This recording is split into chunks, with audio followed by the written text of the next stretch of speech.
So this desktop is not turning on anymore. So here's the history we know about it. We know that this was a progressive problem, that it started turning off and then started doing it more often. Now it won't turn on at all. So first thing that comes up in my mind when I think about it is it's likely something that has to do with the overheating of it. Now it could be something simple like, a power supply that was failing and burnt out.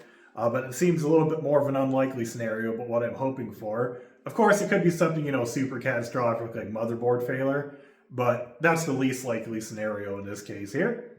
So first thing we're going to do is test the power, make sure the voltages are correct, and go from there.